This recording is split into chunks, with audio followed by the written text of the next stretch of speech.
Assalamualaikum warahmatullahi wabarakatuh. Selamat datang di Cerita dari Mereka. Malam ini, kami akan membawa kalian masuk ke sebuah kisah horor tentang kesombongan manusia yang berujung petaka. Tentang santet yang tidak dimusnahkan dan akhirnya menemukan korban baru. Di sebuah desa terpencil, berdiri pohon randu tua yang konon dihuni makhluk mengerikan. Makhluk itu tidak hanya memburu manusia, tapi juga menyukai darah perempuan yang baru melahirkan. Dan ketika lendir dari lidah siluman itu mulai menyentuh tubuh korbannya, tak ada lagi jalan untuk kembali. Siapkan nyali kalian, matikan lampu, gunakan headset, dan jangan pernah menonton cerita ini sendirian di tengah malam. Inilah Liur Siluman Pohon Randu Tua.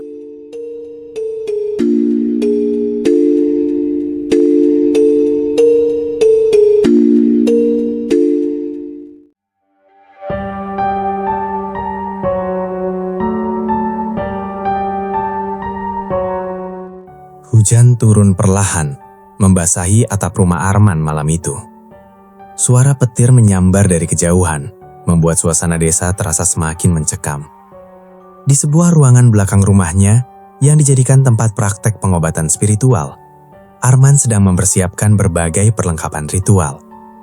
Di atas tikar pandan tersusun mangkuk berisi air bunga, kemenyan, beberapa bilah bambu kecil, dan kain hitam yang sudah dipenuhi tulisan-tulisan raja. Arman dikenal sebagai orang pintar di kampungnya. Banyak orang datang meminta pertolongan untuk berbagai hal, dari gangguan santet, kerasukan, sampai mencari pesugihan. Semakin terkenal namanya, semakin besar pula rasa percaya dirinya. Malam itu seorang pengusaha kaya dari kota datang dengan kondisi mengenaskan. Tubuhnya kurus, wajahnya pucat seperti mayat hidup. Kedua matanya merah dan mulutnya terus mengeluarkan darah hitam. "Bang, hati-hati bila ngobatin orang yang terkena santet sampai parah seperti itu," kata Nana istri Arman sambil berdiri di ambang pintu. Arman menoleh sebentar. "Tenang, kamu jangan ikut campur, ini urusanku. Aku sih cuma ngingetin, jangan sampai buangannya kena orang yang tak berdosa, apalagi terkena orang yang nggak kelihatan." Arman menghela nafas kesal. "Sudah, masuk sana, jangan bikin pikiranku pecah." Nana terdiam. Perempuan itu sebenarnya bukan tidak percaya pada kemampuan suaminya. Namun sejak awal ia tahu ilmu yang dipakai Arman tidak sepenuhnya bersih. Beberapa kali ritual yang dilakukan suaminya selalu melibatkan pemindahan energi buruk ke media tertentu. Malam semakin larut. Pengusaha itu mulai berteriak histeris ketika ritual dimulai. Tubuhnya kejang-kejang hebat. "Dia datang! Dia datang!" teriak lelaki itu sambil menunjuk sudut ruangan. Arman segera membakar kemenyan. Asap putih memenuhi ruangan. "Siapa yang mengirimmu?" bentak Arman. Tiba-tiba suara lain keluar dari mulut si pengusaha. Suaranya berat dan parau. "Jangan campuri urusan kami." Nana yang mengintip dari balik pintu langsung merinding. Arman membaca mantra-mantra dengan keras. Angin tiba-tiba berhembus kencang meski seluruh jendela tertutup. Brak! Salah satu mangkuk air bunga pecah sendiri. Tubuh si pengusaha melayang sedikit dari lantai, matanya melotot putih. "Keluar kau!" teriak Arman sambil menghantam dada lelaki itu menggunakan sapu lidi. Beberapa menit kemudian, lelaki itu muntah cairan hitam pekat bercampur lendir yang sangat bau. Semua orang menutup hidung. Namun saat lendir hitam itu keluar, lampu ruangan tiba-tiba mati. Gelap. Hanya suara nafas berat terdengar. Kemudian terdengar suara perempuan tertawa dari luar rumah. Nana mematung. Arman segera menyalakan lilin. Wajahnya berubah tegang. Di lantai, lendir hitam tadi bergerak perlahan, seperti hidup. Lendir itu merayap menuju pintu. "Jangan biarkan keluar!" teriak Arman. Salah satu anak buahnya buru-buru menaburkan garam kasar. Namun lendir itu tiba-tiba menghilang begitu saja. Ruangan menjadi sunyi. Arman berhasil menyembuhkan si pengusaha, tetapi sejak malam itu suasana rumah mereka berubah. Nana mulai sering mendengar suara tangisan bayi di belakang rumah, padahal tidak ada siapa-siapa. Kadang terdengar suara orang mengunyah di dekat pohon randu tua yang tumbuh tak jauh dari dapur. Pohon randu itu memang sudah ada sejak rumah itu dibangun. Konon dulu pernah ada perempuan bunuh diri di sana. Namun Arman tidak pernah percaya cerita-cerita seperti itu. "Ah, paling cuma perasaanmu saja," katanya. 3 hari kemudian, putri mereka Nuri datang berkunjung bersama bayi laki-lakinya yang baru lahir. Nuri terlihat pucat. "Pak, akhir-akhir ini aku sering mimpi ada perempuan rambut panjang menggendong bayi." Nana langsung saling pandang dengan Arman. "Jangan dipikirkan," jawab Arman singkat. Malam pertama Nuri menginap, bayi kecilnya terus menangis tanpa sebab. Jam 2 malam, tiba-tiba terdengar suara langkah kaki di hadap rumah. Duk, duk, duk. Nana terbangun. Ia melihat jendela kamar Nuri terbuka sendiri. Angin dingin masuk perlahan. Saat Nana menghampiri kamar putrinya, ia mendapati Nuri sedang duduk di lantai sambil menatap kosong ke arah jendela. "Nuri?" panggil Nana pelan. Nuri tidak menjawab. Perempuan itu hanya tersenyum, lalu berkata lirih, "Dia mau bayiku." Bulu kudut Nana langsung berdiri. "Kamu ngomong apa?" Nuri menoleh perlahan. Dari sudut bibirnya menetes lendir bening panjang. Matanya merah. Lidahnya makin lama makin panjang. Tiba-tiba lampu kamar mati. Dan dari luar jendela terdengar suara perempuan tertawa. Nana menjerit. Arman berlari masuk sambil membawa senter. Namun ketika cahaya senter diarahkan ke jendela, sesosok perempuan hitam terlihat berdiri di atas pohon randu. Matanya putih, lidahnya sangat panjang. Lalu sosok itu melompat turun. Gelap. Babak baru teror keluarga Arman pun dimulai. Sejak kejadian malam itu, Nuri berubah drastis. Ia sering melamun sambil menggendong bayinya berjam-jam tanpa bicara. Kadang tertawa sendiri, kadang menangis histeris. Yang paling membuat takut adalah lendir yang selalu keluar dari mulutnya.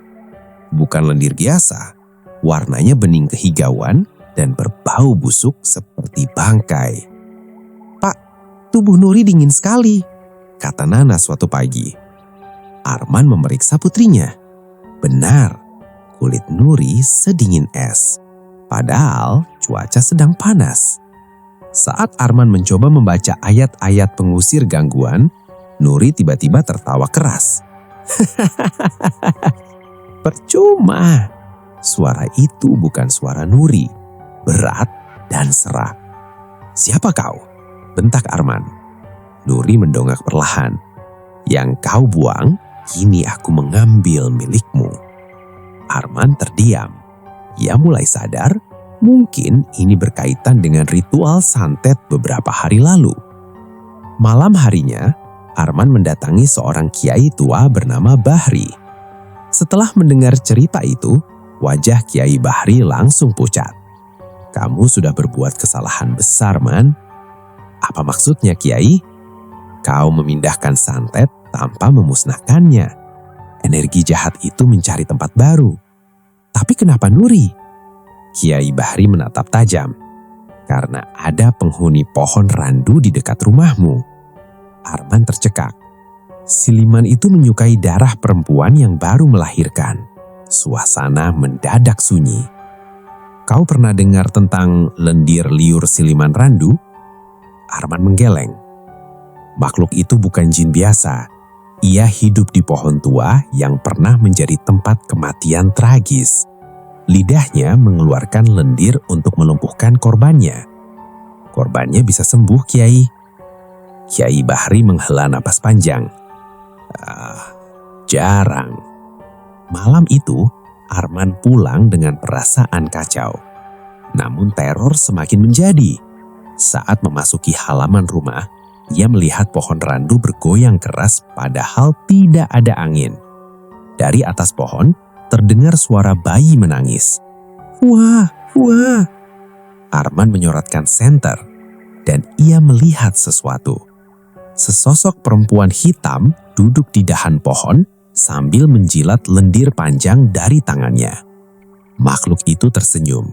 Giginya runcing. Arman mundur ketakutan. Tiba-tiba makhluk itu melompat. Buk! Namun saat Arman menutup mata, sosok itu menghilang. Ia segera masuk rumah. Di dalam, Nana menangis histeris. "Nuri ngamuk!" Arman lari ke kamar. Ia mendapati Nuri sedang merangkak di dinding kamar seperti cicak.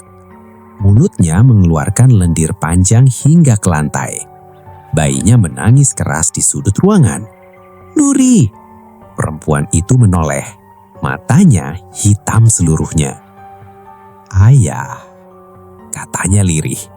Lalu mendadak tertawa. "Aku lapar." Nuri melompat turun dan menyerang Arman. Tenaganya sangat kuat.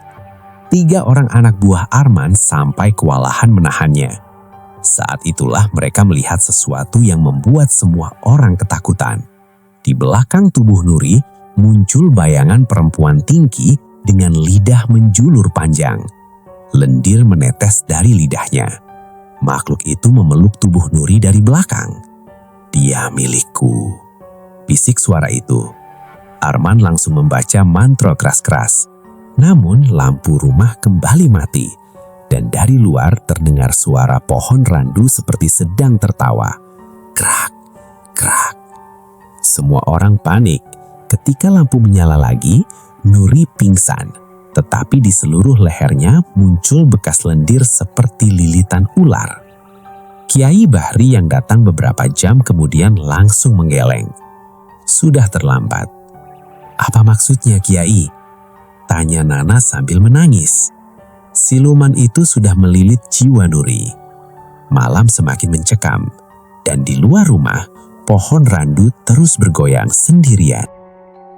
Kiai Bahri menyarankan satu cara terakhir.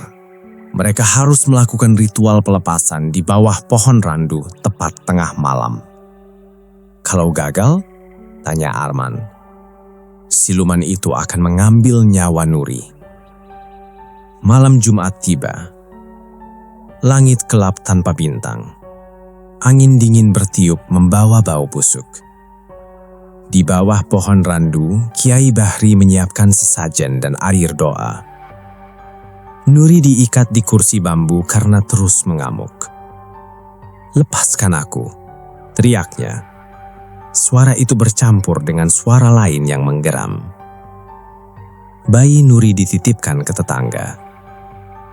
Namun sepanjang malam, bayi itu terus menangis tanpa henti. Jam menunjukkan pukul 12 tepat. Tiba-tiba pohon randu bergerak keras.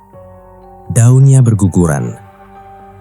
Lalu terdengar suara perempuan menangis dari atas pohon. Nana langsung memeluk Arman. Kiai Bahri mulai membaca doa-doa. Asap kemenyan mengepul tinggi. Tiba-tiba Nuri menjerit. Dari mulutnya keluar lendir sangat banyak.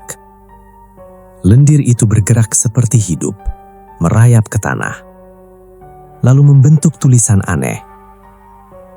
Arman mundur ketakutan. Kemudian sesuatu turun perlahan dari atas pohon. Sesosok perempuan berambut panjang. Tubuhnya hitam penuh lendir. Lidahnya menjulur sampai dada. Matanya putih kosong. "Itu dia," bisik Kiai Bahri. Makhluk itu berjalan mendekati Nuri. Setiap langkahnya meninggalkan lendir busuk. Suara tawanya membuat semua orang merinding. "Kembalikan anakku," teriak makhluk itu. "Apa maksudmu?" bentak Arman. Makhluk itu menunjuk pohon randu. Tiba-tiba muncul bayangan perempuan hamil tergantung di sana. Tubuhnya penuh darah. "Kalian membangun rumah di tanah kematianku." Nana menangis ketakutan. Kiai Bahri terus membaca doa.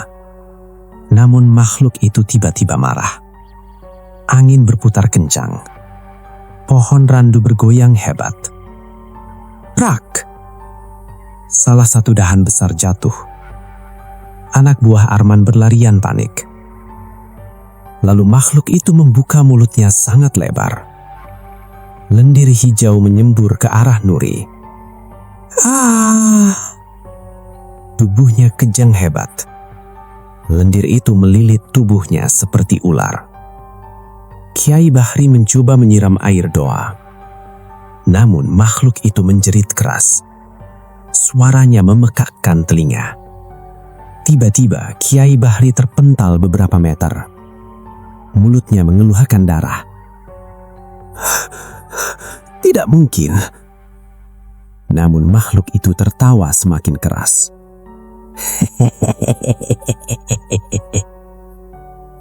Lalu perlahan tubuhnya masuk ke dalam tubuh Nuri. Mata Nuri mendadak hitam. Tali pengikat putus sendiri. Nuri berdiri. Ia menatap Arman. Sekarang dia milikku. Lalu Nuri pingsan.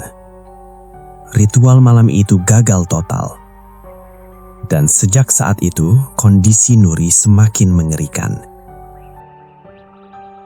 Hari-hari berikutnya berubah menjadi neraka bagi keluarga Arman. Nuri kini benar-benar kehilangan akal sehatnya. Ia sering merangkak keluar rumah tengah malam menuju pohon randu. Kadang ditemukan sedang menjilat batang pohon sambil tertawa. Mulutnya terus mengeluarkan lendir. Bahkan bau busuk mulai memenuhi rumah. Tetangga sekitar ketakutan. Mereka percaya rumah Arman sudah dikutuk.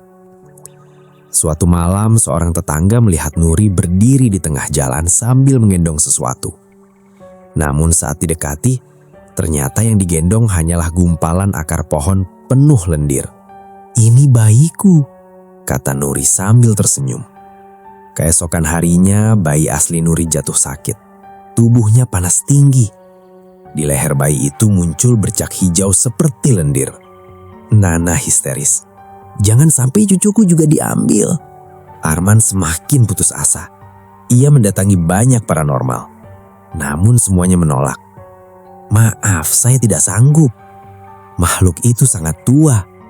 Kalau dipaksa, kami bisa mati." Jawaban mereka sama. Suatu malam, Arman mendengar suara ketukan dari belakang rumah. Tok, tok, tok. Saat dibuka, tidak ada siapa-siapa. Hanya lendir hijau di lantai. Jejak lendir itu menuju pohon randu. Dengan gemetar, Arman mengikuti jejak tersebut. Namun, sesampainya di pohon, ia melihat sesuatu yang membuat darahnya membeku. Nuri berdiri di bawah pohon sambil memakan tanah. Di atas pohon, siluman itu duduk sambil menjulurkan lidah panjangnya ke kepala Nuri. Lendir menetes masuk ke rambut putrinya. "Berhenti!" teriak Arman. Makhluk itu menoleh perlahan, lalu tersenyum. "Ini balasan untuk kesombonganmu." Tiba-tiba akar pohon bergerak, melilit kaki Arman. Ia jatuh tersungkur. Makhluk itu melompat turun. Wajahnya sangat dekat dengan Arman. Bau busuk menyengat. "Kau pikir bisa bermain dengan santet tanpa akibat?" Arman ketakutan setengah mati. Makhluk itu lalu menjilat wajah Arman menggunakan lidah penuh lendir. Seketika Arman muntah darah. Ia pingsan. Ketika sadar, ia sudah berada di rumah. Nana menangis di sampingnya. "Pohon randu itu harus ditebang," teriak Arman. Namun saat beberapa warga mencoba menebang pohon tersebut keesokan harinya, kejadian aneh terjadi. Gergaji mesin mati sendiri. Salah satu warga kesurupan. Dan batang pohon mengeluarkan cairan merah seperti darah. Warga langsung kabur ketakutan. Malam itu hujan turun sangat deras. Petir menyambar pohon randu. Namun anehnya pohon itu tidak terbakar sedikit pun. Di dalam rumah, Nuri tertawa keras sambil menatap hujan. Dia marah. Lalu ia jerit. Tubuhnya kejang hebat. Lendir keluar semakin banyak dari mulut dan matanya. Nana hanya bisa menangis melihat keadaan putrinya. Sementara Arman mulai menyadari satu hal. mungkin tidak ada lagi jalan untuk menyelamatkan Nuri. Beberapa bulan berlalu, kondisi Nuri semakin parah. Ia tidak mengenali siapapun lagi. Tubuhnya kurus kering, rambutnya rontok. Namun, lendir dari mulutnya tidak pernah berhenti keluar. Setiap malam, ia selalu tertawa sendiri sambil menatap pohon randu.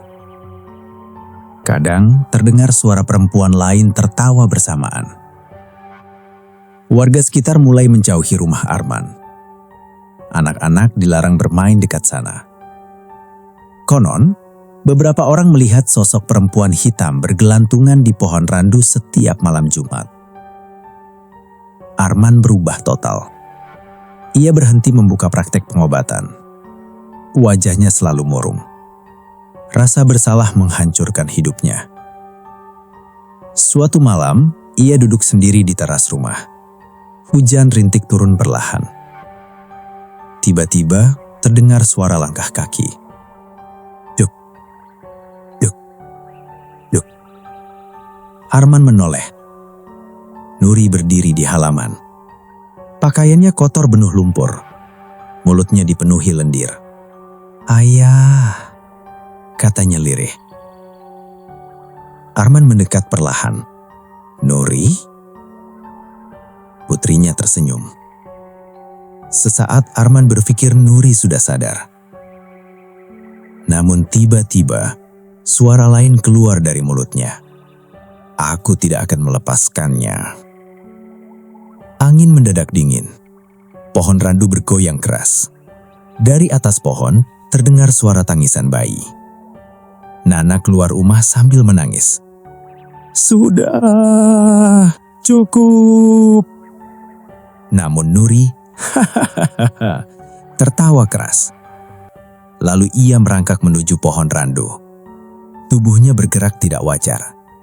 Sesampainya di bawah pohon, ia memeluk batang randu erat-erat. Dan perlahan, lendir hijau keluar dari batang pohon. Lendir itu melilit tubuh Nuri, seperti ular hidup. Arman ingin menolong, tetapi tubuhnya tak bisa bergerak. Ia hanya bisa melihat. Di atas pohon, siluman itu muncul kembali. Matanya putih menyala, lidahnya menjulur panjang. "Aku akan menjadikan keluargamu milikku selamanya." Petir menyambar. Sesaat seluruh halaman terang. Dan Arman melihat puluhan wajah manusia muncul di batang pohon randu. Semuanya menangis, seolah menjadi korban makhluk itu. Nuri tiba-tiba menjerit sangat keras, lalu pingsan. Namun sejak malam itu, ia benar-benar kehilangan kewarasannya. Ia sering tertawa sendiri sambil memainkan lendir di tangannya. Kadang berbicara dengan pohon randu berjam-jam. Tak ada lagi paranormal yang sanggup menolong. Kiai Bahri pun hanya berkata pelan, "Siluman itu tidak akan pergi sampai nyawa terakhir diambil." Kini, rumah Arman menjadi rumah paling ditakuti di desa. Setiap malam selalu terdengar suara perempuan tertawa dari arah pohon randu. Dan bila malam terlalu sunyi, warga mengaku sering melihat seorang perempuan gila duduk di bawah pohon sambil menjilat lendir hijau dari tangannya. Konon, itulah Nuri. Sampai detik ini, ia masih hidup. Masih tertawa. Masih menunggu. Dan siluman pohon randu itu masih berada di sana, menunggu korban berikutnya.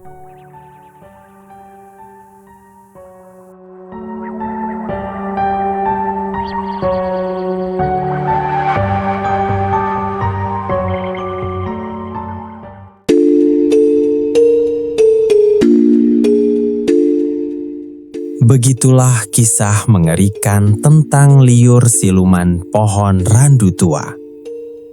Kadang, manusia terlalu yakin mampu memainkan hal-hal gaib Tanpa sadar, setiap ilmu hitam selalu meminta tumbal.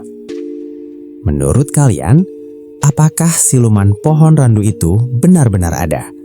Atau semua itu hanyalah kutukan akibat santet yang dikembalikan? Tulis pendapat kalian di kolom komentar. Terima kasih sudah mendengarkan cerita dari mereka. Jangan lupa subscribe, like, dan bagikan. Karena semakin banyak yang mendengar, semakin banyak yang tahu bahwa mereka benar-benar ada. Dan ingat, jika suatu malam kalian mendengar suara perempuan tertawa dari pohon tua, jangan pernah menoleh. Wassalamualaikum warahmatullahi wabarakatuh.